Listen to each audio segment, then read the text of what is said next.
ইরানের বিরুদ্ধে চলমান যুদ্ধ ঘিরে যুক্তরাষ্ট্রের সরকার ও গণমাধ্যমের দ্বন্দ্ব তীব্র হয়ে উঠেছে। যুদ্ধের সমালোচনামূলক খবর প্রকাশ করলে সংবাদ মাধ্যমগুলোর সম্প্রচার লাইসেন্স বাতিল করা হতে পারে এমন হুঁশিয়ারি দিয়েছে প্রেসিডেন্ট ডোনাল্ড ট্রাম্পের প্রশাসন। এই বক্তব্য প্রকাশ্যে আসার পরই দেশটিতে সংবাদপত্রের স্বাধীনতা নিয়ে নতুন বিতর্ক শুরু হয়েছে।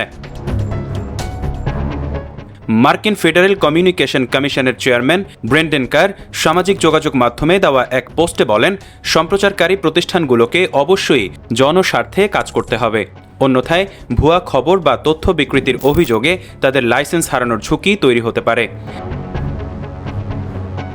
তিনি সতর্ক করে বলেন, যেসব গণমাধ্যম বিভ্রান্তিকর তথ্য ছড়াচ্ছে তাদের লাইসেন্স নবায়নের সময় আসার আগেই সতর্ক হওয়া উচিত।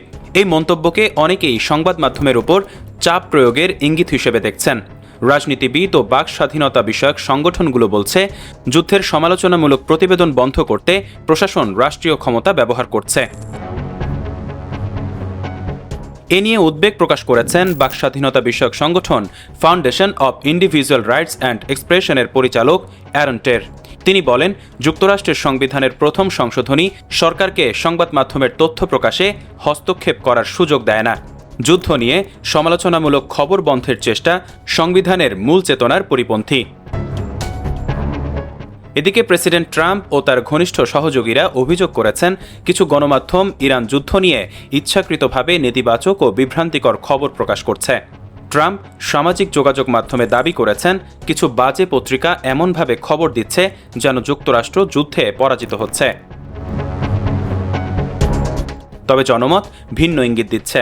সাম্প্রতিক এক জরিপে দেখা গেছে, যুক্তরাষ্ট্রের অধিকাংশ ভোটার ইরানের বিরুদ্ধে সামরিক অভিযানের পক্ষে নয়। কুইনিপিয়াক বিশ্ববিদ্যালয়ের জরিপ অনুযায়ী প্রায় 53% ভোটার এই যুদ্ধের বিরোধিতা করছেন।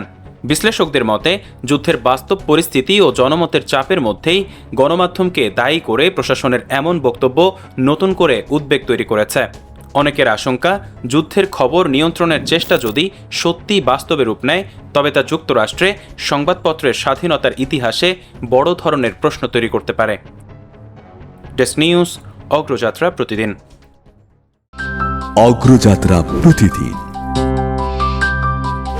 নির্ভীক প্রত্যয়ে উজ্জীবিত।